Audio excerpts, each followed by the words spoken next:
গতকাল আমি একটা ভিডিও আপলোড করেছিলাম, যে ভিডিওতে আমি এটা বলেছিলাম যে কোনো মানুষ যদি তোমাকে খুব করে মিস করে তাহলে তার কিছু সাইন বা তার কিছু লক্ষণ তুমি তোমার মধ্যেও দেখতে পাও। কারণ তার সেই এনার্জি তোমার মানসিক চিন্তা ভাবনাকে প্রভাবিত করে। হ্যাঁ, প্রভাবিত করে। এখন ওই ভিডিওতে আমি 5টা পয়েন্ট নিয়ে আলোচনা করেছিলাম। এই 5টা পয়েন্ট অনেকেই বুঝেছো, শুনেছো, অনেকে মেনেছে, কিন্তু কিছু মানুষ রয়েছে যারা মানতে পারে না। তো যাই হোক, সেটা বিভিন্ন মানুষের ক্ষেত্রে বিভিন্ন রকম হতেই পারে। তবে তারা যদি আজকের এই ভিডিওটা দেখে তাহলে তারা আরো ভালোভাবে ক্লিয়ার হয়ে যেতে পারবে যে এগুলো সত্যি। ইয়েস, আজকের এই ভিডিওতেও আমি 5টা এমন পয়েন্ট বলবো যেখানে তুমি একদম কনফার্ম হয়ে যাবে যে সে সত্যি তোমাকে মিস করছে। ইভেন সে ম্যাক্সিমাম টাইম 24 ঘন্টায় হয়তো তোমাকে মিস করছে, তার কারণে তোমার সাথে এই ধরনের ঘটনাগুলো ঘটছে।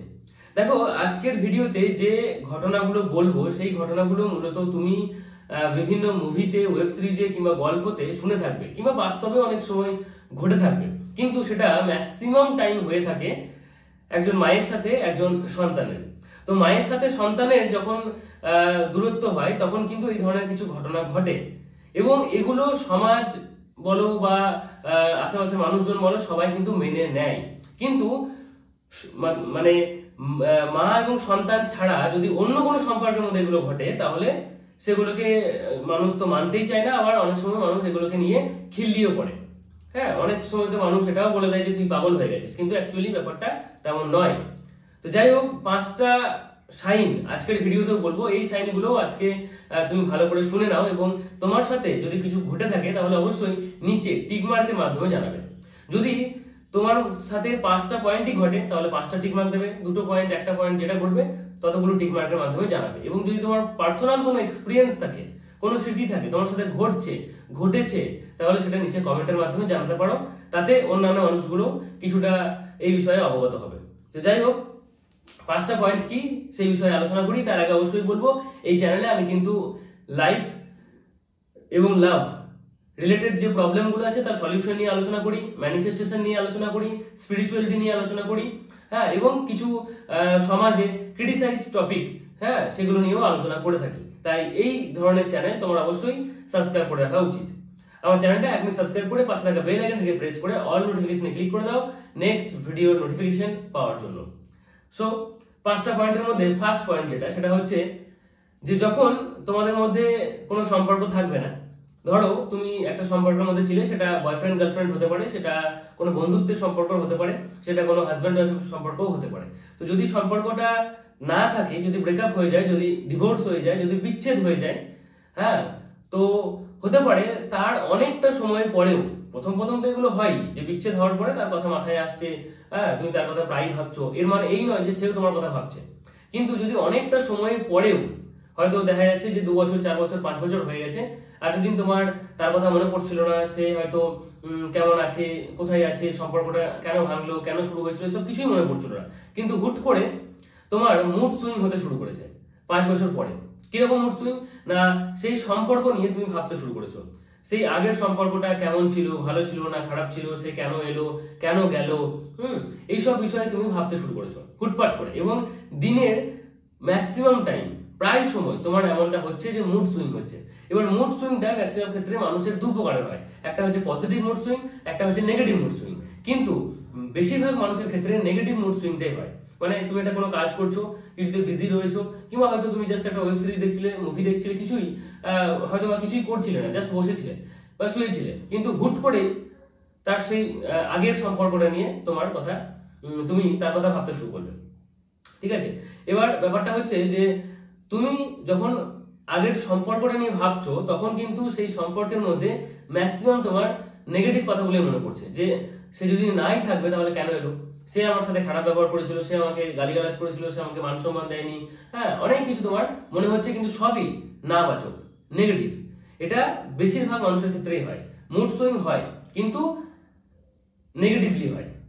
এবং এটা সম্পর্ক বিচ্ছেদের অনেক বছর পরে যদি হয়, তাহলে বুঝতে হবে যে হয়তো সেও তোমাকে এইভাবে মনে করছে, হ্যাঁ, সেও নেগেটিভলি তোমাকে মনে করছে। কারণ তারও হঠাৎ হঠাৎ করে হয়তো মনে পড়ছে সম্পর্কটা, বা সে কোনো কিছু একটা স্মৃতি পেয়েছে, হয়তো তুমি তাকে কিছু দিয়েছিলে, সেটা তার ঘর ছাড়তে গিয়ে তার হাতে এসেছে, সেটা নিয়ে সে ভাবছে, সে আবার সম্পর্কটা নিয়ে ভাবতে শুরু করেছে এবং সেও নেগেটিভলি ভাবছে। তো সেই কারণে এই নেগেটিভ এনার্জি ইউনিভার্সের কাছে পৌঁছায় এবং সেটা রিফ্লেক্ট হয়ে তোমার কাছেও পৌঁছায়। এবং ম্যাক্সিমাম মানুষের ক্ষেত্রে কিন্তু এই নেগেটিভ মুড সুইংটাই হয়। তবে হ্যাঁ, কিছু মানুষ এমনও আছে তারা কিন্তু পজিটিভ ভাবে, তাদের পজিটিভলি মুড সুইং হয় এবং মানে এটা খুব রেয়ার কেস। যেসব মানুষদের হয় তাদের আবার খুব কম সময়ের জন্যই হয়, অন্য সময়গুলো তাদের নেগেটিভ মুড সুইং হতে পারে। কিন্তু কিছু মানুষের ক্ষেত্রে কিছু সময়ের জন্য পজিটিভ মুড সুইং হয়, মানে সম্পর্ক শেষ হয়ে যাওয়ার প্রায় 5 বছর 6 বছর 10 বছর পর হঠাৎ তার মুড সুইং হচ্ছে, সম্পর্কের কথা মনে পড়ছে, সে একটা কাজ করছিল, সে বন্ধুদের সাথে আড্ডা দিচ্ছিল, সে কিছু একটা করার চেষ্টা করছিল, সেখানে তার সম্পর্ক মনে পড়ার কোনো মানেই হয় না। না সে তার কোনো ফটো দেখেছে, না সে তার কোনো নাম শুনেছে, না সে তার কোনো স্মৃতি রেখেছে, সেটা দেখার পরে তার মনে পড়ছে, এমন কিচ্ছু না, হুট করে তার মনে পড়ছে এবং পজিটিভলি মনে পড়ছে এবং মনে হচ্ছে যে না, সম্পর্কের মধ্যে আমরা ভালোই ছিলাম। হতে পারে যে সম্পর্কের মধ্যে তোমাদের দ্বন্দ্ব ছিল, ঝগড়া হতো, অশান্তি হতো, কিন্তু সেগুলো তার মনে পড়ছে না। যে ভালো সময়গুলো তারা কাটিয়েছিল বা তোমরা কাটিয়েছিলে, সেগুলো তার মনে পড়ছে। যে হ্যাঁ, আমি সম্পর্কের মধ্যে ভালোই ছিলাম, সেও খুব সুন্দরভাবে দেখা করতো, সে আমাকে কেয়ার করতো, সে আমার ওটা করতো সেটা করতো, ভালোভাবে মনে পড়ছে। এটা কিছু মানুষের ক্ষেত্রে কিছু সময়ের জন্য হয়। তো এই ধরনের মুড সুইং যদি কন্টিনিউয়াস হঠাৎ হঠাৎ হচ্ছে এবং সম্পর্ক বিচ্ছেদের অনেক সময় পরে হচ্ছে, তাহলে বুঝতে হবে অ্যাকচুয়ালি সেও তোমাকে নিয়ে ভাবছে এবং তার ভাবনা চিন্তার যে এনার্জি, সেটা প্রচুর পরিমাণে তৈরি হচ্ছে এবং সেই এনার্জি ইউনিভার্সের কাছে পৌঁছে রিফ্লেক্ট হয়ে তোমার কাছে পৌঁছাচ্ছে এবং এটা অনেক মানুষের ক্ষেত্রে হয়। আরো বাকি যে 4টে পয়েন্ট বলবো, সেই 4টে পয়েন্ট তুমি যদি খুব ভালোভাবে বোঝার চেষ্টা করো, তাহলে বুঝতে পারবে যে এই ধরনের সিচুয়েশন বহু মানুষের ক্ষেত্রে হয় এবং মা এবং সন্তানের মধ্যে বেশি হয়। তো মা সন্তানের ক্ষেত্রে এটা অনেকেই অ্যাকসেপ্ট করে, কিন্তু বাকি সম্পর্কের জন্য এটা কেউ অ্যাকসেপ্ট করে না। তোমাকে বুঝিয়ে বলছি, পরপর শুনে নাও এবং তোমার সাথে যদি কিছু ঘটে থাকে তাহলে নিচে কমেন্টে জানাও, ভিডিও দেখতে দেখতে তুমি কমেন্ট করতে পারো। আচ্ছা, 2 নম্বর যে পয়েন্টটা, এই পয়েন্টটা খুব ভালোভাবে বুঝতে হবে। অনেক মানুষের ক্ষেত্রে এমন হয় যে সে তার পার্টনারকে প্রায় স্বপ্নের মধ্যে দেখে এবং তারা বেশিরভাগ ক্ষেত্রে পজিটিভ ভাবেই দেখে। তার মুখটা ভেসে ওঠে বা তার অনেক সময় কোনো একটা স্মৃতি ভেসে ওঠে, কোনো সময় একটা জায়গার ব্যাপারে ভেসে ওঠে। তো এটা অ্যাকচুয়ালি তোমাকে বুঝতে হবে যে যেহেতু আমরা স্বপ্নটা আমাদের সাবকনসিয়াস মাইন্ডে হয়, কনসিয়াস মাইন্ডে কিন্তু স্বপ্ন হয় না। কনসিয়াস মাইন্ড যখন আমরা সজাগ থাকি, তখন আমরা যে আশেপাশে যা কিছু দেখছি, তার ব্যাপারে যা ডিসিশন নিচ্ছি, যা ভাবছি, সেটা পজিটিভ হতে পারে, নেগেটিভ হতে পারে, হ্যাঁ, এটা আমাদের কনসিয়াস মাইন্ডে হয়। সো কনসিয়াস মাইন্ডে কিন্তু স্বপ্ন কখনো আসে না এবং সারাদিন ধরে কনসিয়াস মাইন্ড কিন্তু সজাগ থাকে। তাই সে যখন তোমাকে নিয়ে কিছু ভাবছে বা প্রচুর পরিমাণে ভাবছে, হয়তো সে তোমাকে খুব গালিগালাজ করছে, তুমি সম্পর্কটা যেহেতু রাখোনি সেই কারণে, বা তুমি তার কিছু খারাপ করেছিলে সেই কারণে। আবার হতে পারে যে তুমি খুব ভালোবেসেছিলে এবং সে তার ভুল বুঝতে পেরেছে, সে খুব কান্নাকাটি করছে। যদি এরকমও হয়, পজিটিভ হোক নেগেটিভ হোক, যাই হোক না কেন, সেই এনার্জি কিন্তু ইউনিভার্সের কাছে পৌঁছায় এবং সেই এনার্জি রিফ্লেক্ট হয়ে তোমার কাছে পৌঁছানোর চেষ্টাও করে, কিন্তু যেহেতু তুমি কনসিয়াস মাইন্ডে খুব সজাগ হয়ে রয়েছো, তাই সেটা পৌঁছায় না। এবং সেটা কি হয় না, তুমি যখন স্বপ্ন দেখো, তখন তোমার কনসিয়াস মাইন্ড যখন ঘুমিয়ে যায়, তখন সাবকনসিয়াস মাইন্ড অ্যাক্টিভ হয় এবং তখন সেটা স্বপ্নের মাধ্যমে অনেক সময় আসে। এটা বহু মানুষের ক্ষেত্রে হয়ে থাকে। তো যদি তোমার সাথে প্রায় এমনটা হচ্ছে, তাহলেও এখানে বুঝতে হবে যে সেও তেমন লেভেলের কিছু ভাবছে তোমাকে নিয়ে। ঠিক আছে, 3rd পয়েন্ট দেখো, এই বিষয়টা অনেকেই হয়তো তোমরা রিয়েলাইজ করে থাকবে যে প্রায় সময় তাকে রাস্তাঘাটে দেখা কিংবা কোনো মুভির মধ্যে, কোনো ওয়েব সিরিজের মধ্যে যেন তাকে দেখলাম বা তার মতো দেখতে। অ্যাকচুয়ালি তাকে তো দেখছো না, তার মতো দেখতে এমনটা মনে হচ্ছে। তুমি রাস্তাঘাটে কোথাও যাচ্ছ, ভিড় জঞ্জাটে জ্যামে ফেসে আছো, ঠিক আছে, জ্যামে ফেসে আছো, তুমি বাস থেকে দূরে একটা জায়গায় দেখলে দোকানে যেন তার মতোই একজন মানুষ, সেই সেম প্যান্ট পরে, সেম চুড়িদার পরে, সেম শাড়ি পরে, হ্যাঁ, সেরকম ভাবে দাঁড়িয়েছে, সাইড থেকে পিছন থেকে যেন একই রকম লাগছে।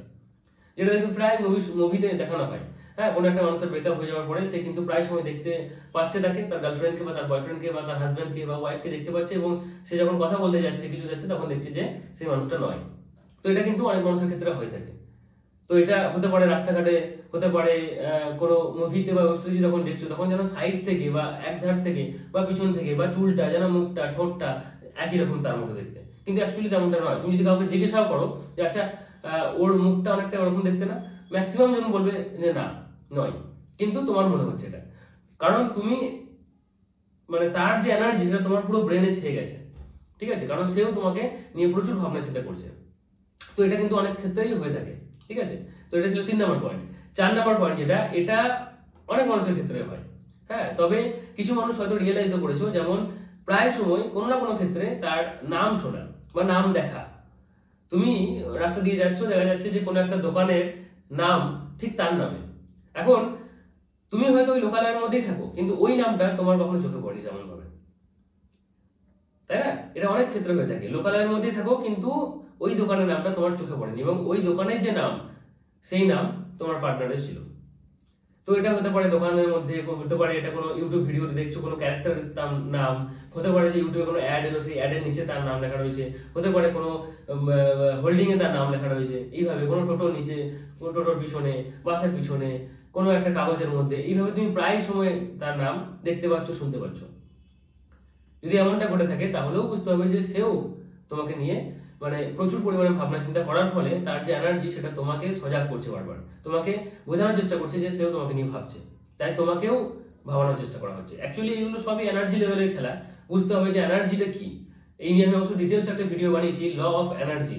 সেই ভিডিওটা তোমরা যদি দেখতে চাও তাহলে আমার প্লেলিস্ট চেক করতে পারো, কিংবা আমার ইউটিউব ভিডিও সেকশনে যেতে পারো। ভিডিও সেকশনে অনেকটা স্ক্রল করতে হবে, তুমি প্লেলিস্ট চেক করো আমার ভিডিও, মানে এই চ্যানেলের ভিতরে ঢুকে যাও, তারপরে তুমি প্লেলিস্টে যাও, প্লেলিস্টের নাম হচ্ছে লজ অফ আওয়ার লাইফ। ওখানে দেখবে ল অফ এনার্জি নিয়ে একটা ভিডিও বানিয়েছি। তো এই ভিডিওটা তুমি যদি দেখো তাহলে যে এই ব্রহ্মাণ্ডের সবকিছুই একটা এনার্জির খেলা সেটা তুমি বুঝতে পারবে। প্রত্যেকটা বিষয়, প্রত্যেকটা জিনিসের মধ্যে একটা এনার্জি রয়েছে, এবং এনার্জির কাজ কি, যে যেগুলো হিউজ পাওয়ার মানে বড় পাওয়ারের এনার্জি, তারা সবসময় ছোট এনার্জিদেরকে নিজের দিকে আকর্ষিত করে, এবং দুটো সেম এনার্জি, সেটা বড় হোক ছোট হোক, সেম এনার্জি কিন্তু দুজনের দিকে আকর্ষিত হয়। তো এটা হয়, ঠিক আছে। তো এই ক্ষেত্রেই দেখবে ওই যে একটা হিন্দি সিনেমা আছে কারণ অর্জুন, তো তার মা যখন প্রায়ই বলছে যে মেরে কারণ অর্জুন আয়েঙ্গে আয়েঙ্গে, তো ওটা পুনর্জন্ম হয়েও কিন্তু তার মাকে চিনতে পারলো, এবং দুটো ছেলে কিন্তু আবার মায়ের কাছে ফিরে এলো। এবং এটা কি হচ্ছে না, এটা একটা সেই ম্যানিফেস্টের মতো, ফুল পাওয়ার তুমি যখন কিছু চাইছো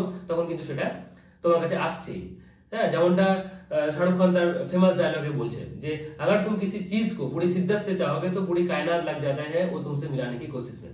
मतलब তুমি যখন পুরোপুরি ভাবে খুব করে চাইবে কিছু, তখন যেটাকে চাইবে সেটাও তোমার কাছে আস্তে আস্তে শুরু করবে, আস্তে আস্তে কাছে আসতে শুরু করবে। এবং অ্যাটলিস্ট যদি তোমার চাওয়া বেশি পাওয়ার না হয়ে থাকে, অ্যাটলিস্ট তুমি মনে মনে ভাবছো চাইছো, তখন কিন্তু অ্যাটলিস্ট তাকে নাড়া দেবে তোমার ভাবনা চিন্তা। এটা হয়, ঠিক আছে। যাই হোক, এনার্জিকে মাপার এখন কোনো সেরকম স্কেল নেই, তাই এটাকে অনেক মানুষ বিশ্বাস করে, অনেক মানুষ বিশ্বাস করে না। তুমি কি বিশ্বাস করো সেটা নিচে কমেন্টে অবশ্যই জানাও। 5 নম্বর পয়েন্টের মধ্যে, হ্যাঁ, আমি বলবো যেটা, এটা হচ্ছে last point but not the least. 5 নম্বর পয়েন্টে যেটা বলবো সেটা হচ্ছে অনেক সময় ব্রেন শান্ত হয়ে ঘুমিয়ে যায়। দেখবে এটা কিন্তু সুপ্রিম লেভেলে গিয়ে হয়ে থাকে, মানে এটা খুব রেয়ার কেস এবং খুব কম মানুষের সাথে হয়, যখন তার কথা প্রায় তোমার মাথার মধ্যে কিলবিল করছে, তার সব কথা, তার কথাবার্তা, তার যে সম্পর্ক, সবকিছু তোমার মাথার মধ্যে ঘুরপাক খাচ্ছে সব সময়, প্রায় সময় তোমার মাথার মধ্যে ঘুরপাক খাচ্ছে। এবং অনেক সময় তোমার মনে হচ্ছে যে আমি এগুলো ব্রেন থেকে বের করতে চাই, কিন্তু বের করতে পারছো না তুমি। এবং এই ধরনের অবস্থাতে, মানে কন্টিনিউয়াস যখন এই ধরনের চলছে, তখন আস্তে আস্তে তোমার এমন সিচুয়েশন হবে যে যখনই তার কথা তোমার মাথার মধ্যে আসছে, তখন মাথা সেটা নিতে পারছে না, ব্রেন নিতেই পারছে না, এবং তোমার প্রায় সময় মনে হচ্ছে যে আমি এবার ঘুমিয়ে যাই, শরীরটা কেমন আলসতা লাগছে, হ্যাঁ, ব্রেনটা যেমন কেমন যেন ঘুম একটা ভাব দিচ্ছে, এবং তুমি তার কথা মনে পড়লে হঠাৎ করে যেন ঘুমিয়ে যাচ্ছ। এটা খুব কম মানুষের ক্ষেত্রে হয়, রেয়ার মানুষের ক্ষেত্রে হয়, এবং এটা হয় কারণ যখন হিউজ পাওয়ারের টেনশন হতে থাকে, হিউজ পাওয়ারে যখন কোনো একটা জিনিস নিয়ে ওভার থিঙ্কিং হয়, হ্যাঁ, তখন কিন্তু ব্রেন ঘুমানোর একটা, মানে ঘুমিয়ে গেলে কি হবে, কনসিয়াস মাইন্ডটা বন্ধ হয়ে যাবে, সাবকনসিয়াস মাইন্ডে যেটুকু হতে পারে সেটুকু হবে, তাই না? তো ঘুমানোর জন্য সে সিগন্যাল দেয়, এবং এটা খুব কম মানুষের ক্ষেত্রে হয়। তবে যারা সুপ্রিম লেভেলে চিন্তা করতে শুরু করে, হ্যাঁ, একদম ওভার থিঙ্কার হয়ে যায় যারা, তাদের ক্ষেত্রে কিন্তু এটা হয়, হ্যাঁ, ঘুম চলে আসে প্রায় সময়। তো এটা তোমার সাথে হতে পারে আই থিঙ্ক।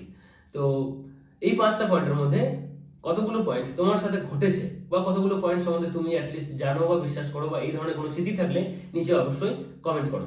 ভিডিওটি অবশ্যই শেয়ার করে দাও তোমার হোয়াটসঅ্যাপ স্ট্যাটাসে, সেখান থেকেও কিছু মানুষ দেখবে এবং তারাও এই সব বিষয়গুলো সম্বন্ধে জানবে, অ্যাটলিস্ট এনার্জি কি সেগুলো সম্বন্ধেও জানার চেষ্টা করবে। ঠিক আছে। আর তোমাদের উদ্দেশ্যে বলি, অনেক মানুষ আমাকে ফেসবুক ইনস্টাগ্রামে মেসেজ করছো কিন্তু রিপ্লাই পাচ্ছ না, কারণ প্রত্যেকদিন প্রচুর পরিমাণে মেসেজ আসার কারণে আমি সবাইকে রিপ্লাই করে উঠতে পারছি না। সো তোমরা আমার লাইভ সেশন জয়েন করতে পারো। আমি মূলত 3 প্রকারের লাইভ সেশন করে থাকি, 2টো ফ্রি লাইভ সেশন, একটা পেড লাইভ সেশন।